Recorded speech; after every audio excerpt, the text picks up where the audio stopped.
नमस्कार, मी प्रमोद सस्ते. आपण पाहतायत प्रगती चळवळ. फलटण नगरपालिकेची निवडणुकीचा प्रचार शिगेला पोहोचलेला असताना मंगळवार पेठ हा जो फलटणचा मुख्य गाभा समजला जातो, या मंगळवार पेठेतील मतदान अतिशय निर्णायक समजलं जातं.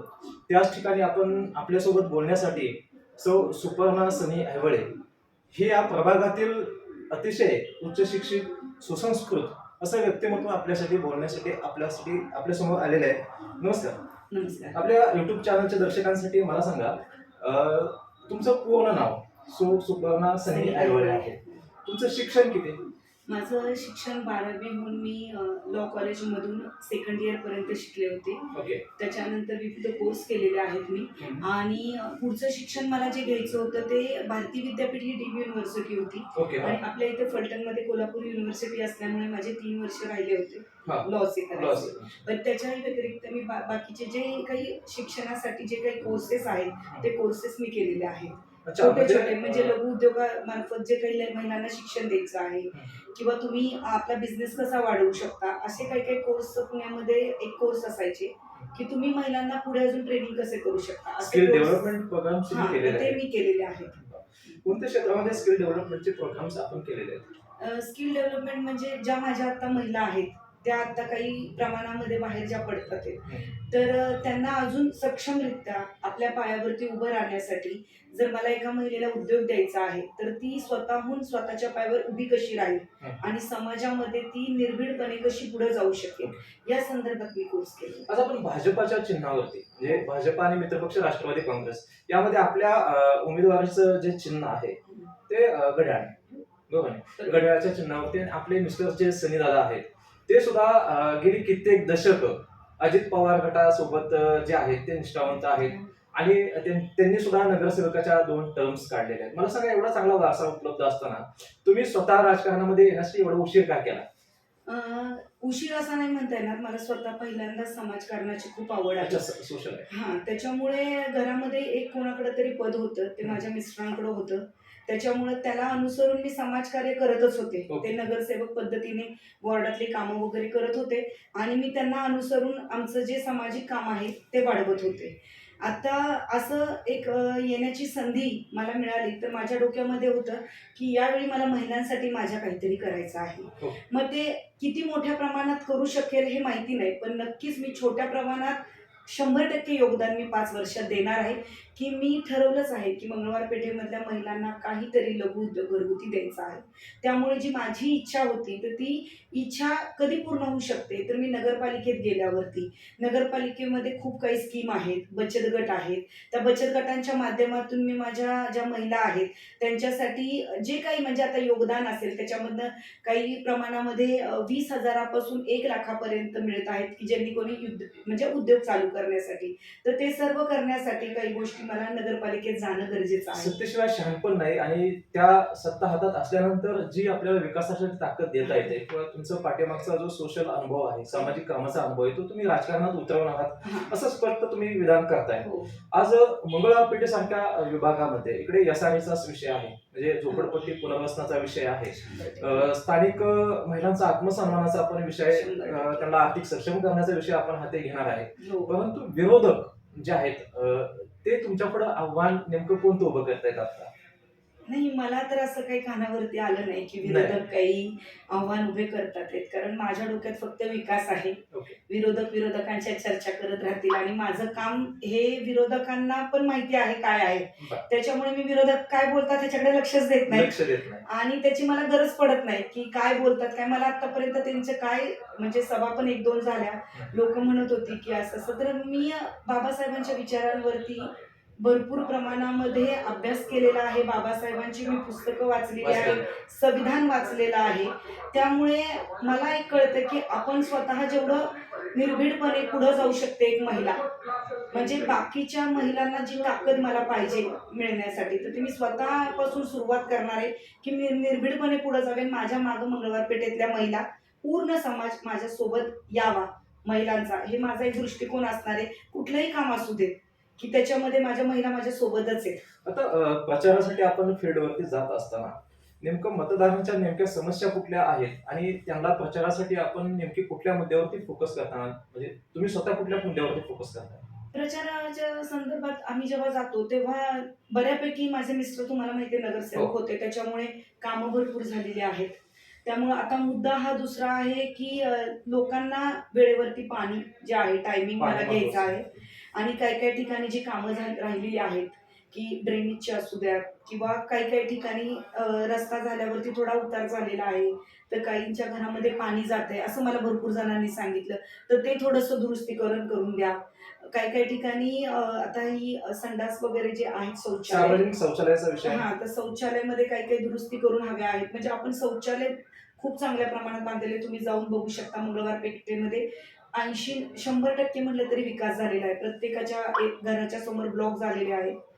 रस्त्यांचं काम झालेलं आहे. काही काही प्रमाणात काही काही जी कामं अर्धवट राहिलेली आहेत. माझं एक स्वप्न आहे, अजून एक लायब्ररी आपण उभी करावी. तर ती लायब्ररीचं काम मी करणार आहे की 2 एरियामध्ये, म्हणजे एक आता आपली माझ्या मते समाज मंदिराच्या तिथे एक लायब्ररी सांस्कृतिक भवनच्या समोर एक आहे आणि अजून एक माझं असणार आहे की भीमनगरच्या तिथं मी एक लायब्ररी चालू करावी, जेणेकरून मुलांना चांगले संस्कार होतील. अशा काही योजना मी ठरवलेल्या आहेत डोक्यामध्ये. मी आणि आमच्या सोबतचे जे उमेदवार आहेत मीना काकडे यांनी भरपूर अभ्यास केलेला आहे. तर आम्ही नक्कीच ह्याच्या मार्गाने चाललेलो आहे. सत्ता आल्यानंतर ते इम्प्लिमेंटेशन तुम्ही करालच, परंतु आरोग्याचा एक विषय आहे. आपण रस्ता, पाणी, वीज ह्या ज्या मूलभूत समस्या आहेत याच्यावरती बहुतांशी तुमचे मिस्टर सनी दादा हे काम करतच होते. हो. बऱ्याचशा समस्या सुटलेल्या असतील, परंतु आरोग्याचा एक विषय, आपल्याकडे एक ग्रामीण रुग्णालय आहे या विभागामध्ये. तिथे एक दुर्दैवी घटना घडली महिला आत्महत्या प्रकरणामध्ये. त्यावेळेस नेमकं आपल्याला काय वाटलं होतं? नाही, मुंडेंच्या प्रकरणामध्ये जेव्हा ही घटना घडली होती, तर म्हणजे जास्त करून आता माझ्या मते आपले जे मुख्यमंत्री आहेत देवेंद्र देवेंद्र फडणवीस फडणवीस, साहेब त्यांनी त्याचं पूर्णपणे सविस्तर उत्तर दिलेलं आहे. दिलेलं आहे. तर त्याच्यामुळे बाकीच्या नागरिकांना मला अजून काही सांगावं असं वाटत नाही. म्हणजे जे नाही, उत्तर माझा आहे. प्रश्न असा आहे की तुम्हाला वैयक्तिक महिला म्हणून एक संवेदनशीलता 100% तुमच्यामध्ये आहे, हो. हे मी मान्य करतो. परंतु ज्यावेळेस एखादी घटना, म्हणजे ज्यावेळेस आज इथून हाकेच्या अंतरावरती ती महिला आपल्या सोबत म्हणजे एरियामध्ये काम करत होती, अशी एखादी घटना आपल्या फलटणला काळेमाग फसणारी, म्हणजे ती एकटी पडली हो. आणि तिच्यावरती अशी वेळ आली, मग त्यासाठी जबाबदार आपण अजून कुणाला धरत नाहीये. ते न्यायालयीन प्रक्रियेमध्ये अजून तपासाचा भाग आहे. परंतु एक महिला म्हणून तुमच्याकडनं मला त्या संदर्भात तुमची प्रतिक्रिया आहे. प्रतिक्रिया ही अतिशय दुर्दैवी घटना 100% होती आणि त्याला आम्ही आता जेवढ्या मंगळवार पेठेमधल्या महिला आहेत त्यांनी त्या घटनेला निषेध व्यक्त केलेला आहे. आमची जेवढ्या काही महिलांच्या संघटना आहेत, ही घटना दुर्दैवी आहे. इथनं पुढं तर अशी घटना जर घडली फलटणमध्ये, तर त्या व्यक्तीला आम्ही स्वतः महिला पोलीस स्टेशनमध्ये द्यायच्या ऐवजी त्या व्यक्तीचं असं जर काही घडत असेल कोणाकडनं ते दुर्दैवी, तर आम्ही स्वतः महिला शिक्षा देणार आहे. म्हणजे आमचं असं एक महिलांचं ठरलंय की प्रत्येक वेळी जर महिलेवरती काय अत्याचार किंवा काय झाले, ही फलटणमध्ये माझ्या मते पहिलीच घटना अशी घडलेली आहे. हा, आणि अतिशय दुर्दैवी घटना, मी स्वतः त्या घटनेचा निषेध करते. म्हणजे परंतु अशी घटना घडते तेव्हा त्याच्या मागचं काय बॅकग्राऊंड किंवा काय गोष्टी आहेत की ती कशामुळे एवढं तिने विचार केला की तिने आत्महत्या करावी.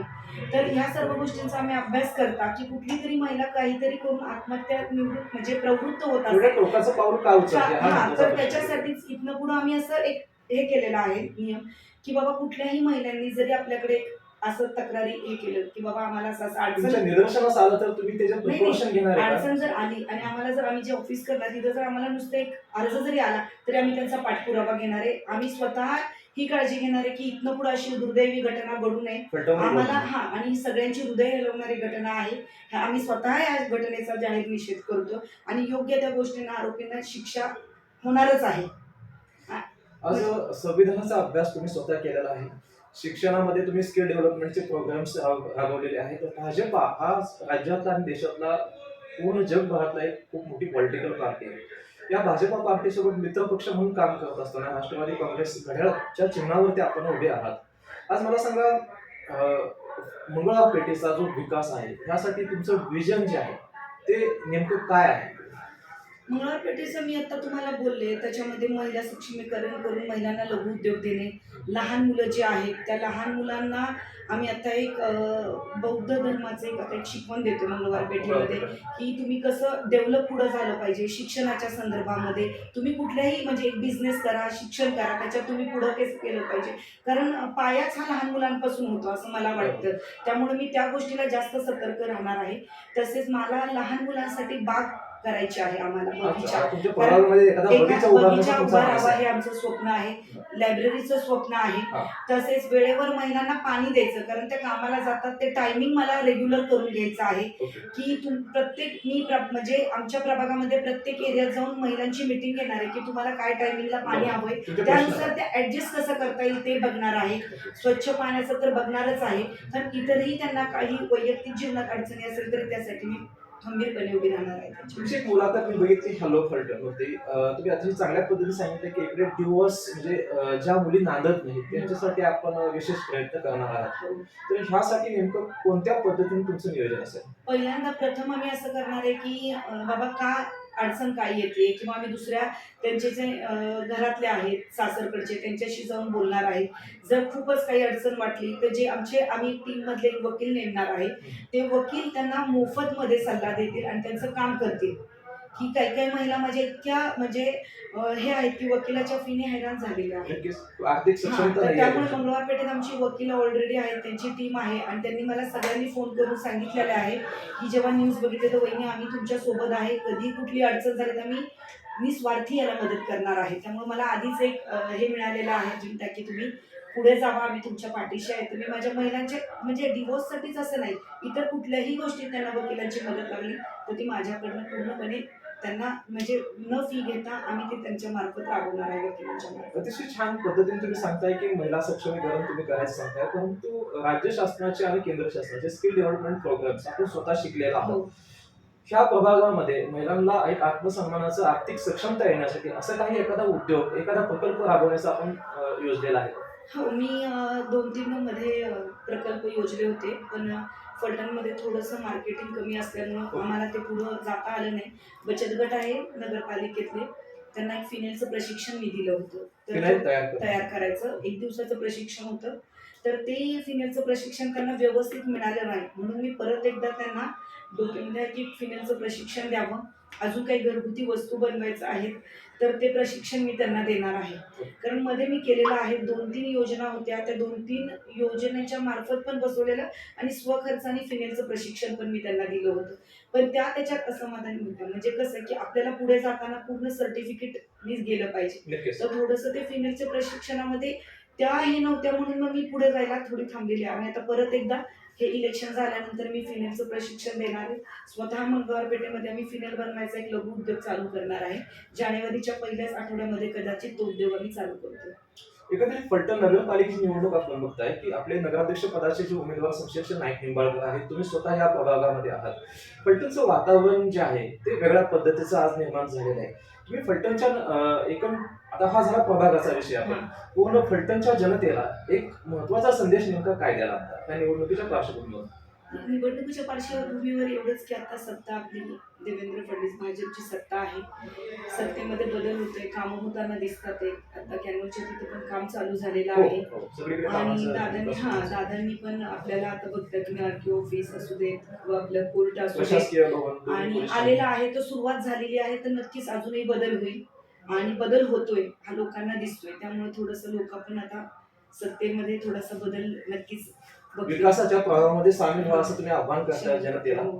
अलीकडच्या काळामध्ये बाल गुन्हेगारी असो किंवा महिलांच्यावरती अत्याचार जे आहेत ह्या संदर्भात आपण आक्रमकपणे ज्यावेळेस सत्तेत असाल त्यावेळेस भूमिका घेणार ह्या विषय आपण मांडताय. परंतु अलीकडच्या काळामध्ये सर्वात मोठा जो प्रश्न आहे की सुशिक्षित आज तुम्ही ग्रॅज्युएशन जरी तुमचं असेल किंवा वेगवेगळे स्किल डेव्हलपमेंटचे प्रोग्राम जर केलेले असतील तर लिटरसी हा जो भाग आहे त्यावरती आपण फोकस करणार आहात. मला सांगा, फलटणमध्ये सुशिक्षित जी लोक आहेत, सुशिक्षित निरक्षरता आणि अशिक्षित साक्षरता हे 2 घटक आपल्याला पाहायला मिळतात. म्हणजे अशिक्षित लोक जास्त साक्षर आणि समजूतदार दिसतात आणि सुशिक्षित लोक जी आहेत ती निरक्षरता आणि अहंकारी झालेले दिसतात. ही विषमता जी आहे, आपण बाबासाहेब आंबेडकरांचं नाव घेतलं, संविधानाचं नाव घेतलं, ही जी दरी आहे विषमतेची, ह्याकडे आपण कसं बघता? नक्कीच. आता जसं तुम्ही म्हणताय तसं माझ्या अनुभवानुसार जिथं जिथं आपल्या इथं अशिक्षित जरी लेडीज असल्या तरी त्या सुशिक्षितेच्या म्हणजे बाजूनीच चाललेल्या आहेत. आणि काही जे सुशिक्षित लोक आहेत त्यांना काही गोष्टीमध्ये, कारण कसं असतं की आता एखादा सुशिक्षित मुलगा आहे, तो ग्रॅज्युएट झालेला आहे, त्याने डिप्लोमा काही गोष्टीत केलेला आहे, त्यांना नोकऱ्या नाहीयेत. हो. त्यामुळे त्या वेगळ्या मार्गाने जातात. तर त्याच्यासाठी आपल्याला फलटणमध्ये रोजगार निर्मिती करणं खूप महत्वाचं आहे. नक्कीच. कारण काय होतं की आता शिक्षण घेतलंय, पण शिक्षण घेऊन पुढे करायचं काय? पुण्याला जायचं, मुंबईला जायचं, तिथं परवडलं पाहिजे राहणं, आपल्या परिवाराला सोडून बाहेर जायचं. नक्कीच. मग अशा वेळी ते दुविधा मनस्थितीत असतात. त्यामुळे हे कुठेतरी गुन्हेगारी क्षेत्र, वैचारिक बुद्धी अशा प्रमाणात होते. त्याच्यामुळे आपण काय केलं पाहिजे, जास्तीत जास्त फलटणमध्ये रोजगार निर्मिती केली पाहिजे, जेणेकरून आपली मुलं मुली आपल्या फलटणमध्येच राहतील. स्थानिक ठिकाणी आणि व्यवसाय त्यामुळे करतात. जेव्हा हे सुशिक्षितांना इथं काहीतरी रोजगार निर्मिती होईल, त्यामुळे हे प्रमाण कुठेतरी कमी होईल. कारण फलटणमध्ये बघता एकच आपल्या इथं आता कंपनी आहे एकच कमिन्सची. बरोबर. आणि एवढ्या ह्याच्यावरती मुलं आपली किती आहेत हे पण त्याच्यावरती आहे की आपल्या मंगळवार पेठेतली नाही किंवा फलटणमधली किती मुलं कामाला आहेत. काही काही लोकांचं म्हणणं आहे की खूप मोठा त्याच्यामध्ये रोडा पुण्यामध्ये, मुंबईमध्ये, फलटणमधून जाताना जातो. दिसतो तर आपल्याला. तो कुठेतरी थांबवला पाहिजे. मग त्यावरती मी परत एकदा येते की तुम्ही म्हणताय सुशिक्षित आहेत आणि मग त्या अशिक्षितेकडे जाताय, तर हाच एक मुद्दा आहे की त्यांना इथं रोजगार नाहीये, कामं नाहीयेत. मग असं कुठेतरी बसणं, गप्पा मारणं, त्याच्यातनं काहीतरी गुन्हेगारी घडणं, कारण कामच नाहीये तिथे. बरोबर. त्यामुळं कामं आपल्याला मिळवण्यासाठी बाहेर जावं लागतंय, घर सोडावं लागतंय. तर कुठेतरी मनात ती एक कुरकुर आहे, तर ती नक्कीच अपेक्षा आहे. असतात, मी सुशिक्षित आहे, मला नोकरी मिळाली पाहिजे, माझं जीवन उज्ज्वल झालं पाहिजे. खूप मोठ्या अपेक्षा असतात. शिक्षण आई वडिलांनी कष्टातून शिकवलेलं असतं आणि त्याच मुलांना जर योग्य त्या अपेक्षा पूर्ण होत नसतील, योग्य तो प्लॅटफॉर्म नसेल मिळत, तर ते निश्चितपणे वेगळ्या वाटेला जातात. हा, त्यामुळे ह्या असं कुठेतरी प्रश्नावरती तुम्ही पुढील 5 वर्षात खूप अतिशय चांगल्या पद्धतीने काम करा. या प्रभागामध्ये ज्या महिलांचे प्रश्न आपण मांडले, प्रभावीपणे मांडले, त्याच्यावरती तुम्हाला खूप शुभेच्छा आहेत की ह्या महिलांचं जीवन जे आहे हो. ते वेगळ्या स्तरावरती आपण नेऊन ठेवाल. सत्ता हे माध्यम आहे हो. आणि या सत्तेच्या माध्यमातून आपल्याला ज्यावेळेस लोकांची कामं करावी लागतात, ती एक माध्यमातूनच कामं करता येतात. हो. सत्तेशिवाय शहाणपण नसतं, हेही तितकीच वस्तुस्थिती आहे. आणि आपण महिला म्हणून या प्रभागातनं नगरसेविका निवडून याल ही सदिच्छा व्यक्त करतो. धन्यवाद. आपल्या प्रगती चळवळ युट्यूब चॅनलच्या दर्शकांच्या वतीनं तुम्हाला धन्यवाद. खूप खूप आभार आहे. धन्यवाद. धन्यवाद.